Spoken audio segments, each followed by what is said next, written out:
প্রতিদিনের অডিও নিউজে স্বাগত। দিনের শীর্ষ খবরগুলো জানিয়ে দিচ্ছি আমি সঞ্জিদা আফরিন সোনিয়া। জনগণের চিকিৎসা সেবা নিশ্চিত করতে ই-হেলথ কার্ড চালুর নির্দেশনা দিয়েছেন প্রধানমন্ত্রী তারেক রহমান। দুপুরে সচিবালয়ে প্রধানমন্ত্রীর দপ্তরে স্বাস্থ্য মন্ত্রণালয়ের মন্ত্রী, প্রতিমন্ত্রী, উপদেষ্টা ও স্বাস্থ্য বিশেষজ্ঞদের সঙ্গে এক বৈঠকে এ নির্দেশনা দেন প্রধানমন্ত্রী।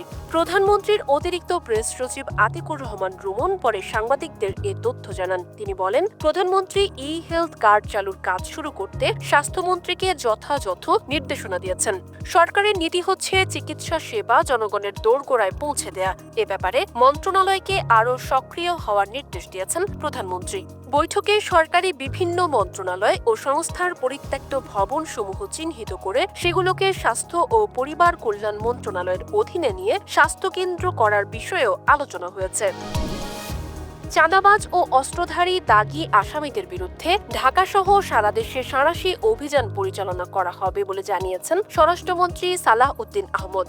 বুধবার ঢাকা মহানগর পুলিশের ঊর্ধ্বতন কর্মকর্তাদের সঙ্গে মত বিনিময় সভা শেষে সাংবাদিকদের এ কথা বলেন স্বরাষ্ট্রমন্ত্রী। তিনি বলেন, ঢাকা থেকে শুরু হবে সারা দেশে চাঁদাবাজ ও অস্ত্রধারী দাগী আসামিদের তালিকা করা হচ্ছে। তিনি আশাবাদ ব্যক্ত করে জনগণের উদ্দেশ্যে বলেন, আমরা প্রত্যাশা করি দেশের সব জনগণ সহযোগিতা করবেন।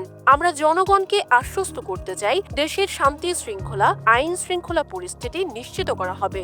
আশা করি আমরা খুব শিগগিরই পরিকল্পনা অনুযায়ী কাজ করতে পারি। মধ্যপ্রাচ্যে যুদ্ধ পরিস্থিতি চলতে থাকলে বাংলাদেশের মতো রাষ্ট্রের অর্থনৈতিক প্রতিক্রিয়া কেমন হতে পারে তা যুক্তরাষ্ট্রের দক্ষিণ ও মধ্য এশিয়া বিষয়ক সহকারী পররাষ্ট্রমন্ত্রী পল কাপুরের কাছে তুলে ধরেছে ঢাকা। যত দ্রুত সম্ভব যুক্তরাষ্ট্র যেন আলোচনার মাধ্যমে এ সমস্যার সমাধানের চেষ্টা করে সেটিও তুলে ধরেছে বাংলাদেশ। বুধবার মার্কিন সহকারী পররাষ্ট্রমন্ত্রীর সঙ্গে বৈঠক নিয়ে সাংবাদিকদের ব্রিফ করে এসব কথা জানান পররাষ্ট্রমন্ত্রী ডক্টর খলিলুর রহমান। পল কাপুরের সঙ্গে মধ্যপ্রাচ্যের সংকট নিয়ে আলোচনা হয়েছে জানিয়ে পররাষ্ট্রমন্ত্রী বলেন, আমি তার কাছে উল্লেখ করেছি আমাদের 2 জন বাংলাদেশি মারা গেছেন, 7 জন আহত হয়েছেন। এই যুদ্ধ যদি দীর্ঘতর বা বিস্তৃত হয় তাহলে এ সংখ্যা বাড়তে পারে। কৃষকদের জন্য বহুল আলোচিত কৃষক কার্ড কার্যক্রম আগামী 1 বৈশাখের মধ্যে চালু করার আশাবাদ ব্যক্ত করেছেন কৃষি, খাদ্য এবং মৎস্য ও প্রাণী সম্পদ মন্ত্রী আমিন উর রশিদ। তিনি জানান, নির্ধারিত সময়ের মধ্যেই পাইলট প্রকল্প শুরু করা সম্ভব হবে এবং পরবর্তীতে তা সারা দেশে সম্প্রসারণ করা হবে। বুধবার সচিবালয়ে সাংবাদিকদের এ কথা জানান তিনি। প্রাথমিকভাবে এটি পাইলট প্রকল্প হিসেবে চালু হবে। প্রথম পর্যায়ে 9টি উপজেলা, 9টি ইউনিয়নের কার্যক্রম শুরু করার পরিকল্পনা রয়েছে। কৃষক কার্ডের মূল উদ্দেশ্য হল উৎপাদন, ভোক্তা, কৃষি জমি, কৃষি পণ্য ও বিভিন্ন জাতের তথ্যকে একটি নিয়মতান্ত্রিক ব্যবস্থার আওতায় আনা।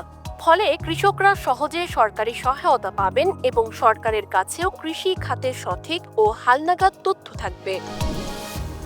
ভারতে আন্তর্জাতিক নৌ মহড়া শেষে ফেরার পথে শ্রীলঙ্কা উপকূলে হামলার শিকার হয়েছে ইরানি যুদ্ধ জাহাজ IRIS ডেনা। বুধবার ভোরে একটি সাবমেরিন থেকে চালানো টর্পেডো বা ক্ষেপণাস্ত্র হামলায় জাহাজটি ডুবে গেছে বলে প্রাথমিক সূত্রে দাবি করা হয়েছে। দুর্ঘটনায় জাহাজের 180 জন নাবিকের মধ্যে অন্তত 101 জন নিখোঁজ রয়েছেন। বেশ কয়েকজনের মরদেহ উদ্ধার করেছে লঙ্কান কর্তৃপক্ষ। ভারতীয় সংবাদ মাধ্যম NDTV জানিয়েছে, মৌজ ক্লাস এই ফ্রিগেটটি ভারতের বিশাখাপত্তনমে অনুষ্ঠিত বহুজাতিক নৌ মহড়া মিলান 2026-এ অংশ নিয়েছিল। মহড়া শেষ করে ইরানে ফেরার পথেই এটি হামলার শিকার হয়। বাংলাদেশের বিপক্ষে 3 ম্যাচের ওয়ানডে সিরিজের জন্য দল ঘোষণা করেছে পাকিস্তান। 15 সদস্যের এই দলে জায়গা পাননি পাকিস্তানের সাবেক অধিনায়ক বাবর আজম। দলে রাখা হয়েছে এখনো ওয়ানডে না খেলা 6 জনকে। নেতৃত্বে থাকছেন শাকিন শাহ আফ্রিদি। ওয়ানডে দল থেকে বাবরের বাদ পড়াকে চমকই বলতে হবে, কারণ সর্বশেষ ওয়ানডে সিরিজেও সেঞ্চুরি পেয়েছেন বাবর। তবে টি-20 বিশ্বকাপে বাবর পারফর্ম করতে ব্যর্থ হয়েছেন।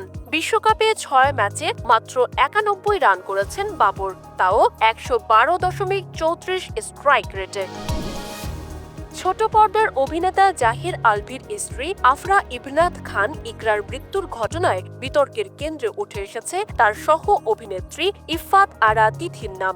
নেপাল থেকে সম্প্রতি দেশে ফিরে এক সাক্ষাৎকারে নিজের অবস্থান পরিষ্কার করেছেন তিনি। ইকরার মৃত্যুর পর তাকে নিয়ে ওঠা নানা অভিযোগ ও গুঞ্জনকে সরাসরি নাকচ করে দিয়েছেন তিনি। বলেন, আমি তো কোনো অপরাধ করিনি, কাউকে গিয়ে মেরে ফেলিনি। একটা মানুষ নিজে আত্মহত্যা করেছে, তার হয়তো অনেক কষ্ট বা দুঃখ ছিল যা সে সহ্য করতে পারছিল না, কিন্তু আমি তাকে মারতে চাইনি। ভবিষ্যৎ ক্যারিয়ার নিয়ে শঙ্কা প্রকাশ করে এই অভিনেত্রী আরো বলেন, ক্যারিয়ারে কি হবে জানি না, বিপদের সময় খুব কম মানুষকে পাশে দাঁড়িয়ে কথা বলতে দেখেছি, তবে আমি বিশ্বাস করি সত্য একদিন সামনে আসবেই। এই ছিল আজকের শীর্ষ খবরগুলো। প্রতিদিনের অডিও নিউজ শুনুন আমাদের ওয়েবসাইট, ইউটিউব চ্যানেল ও ফেসবুক পেজে।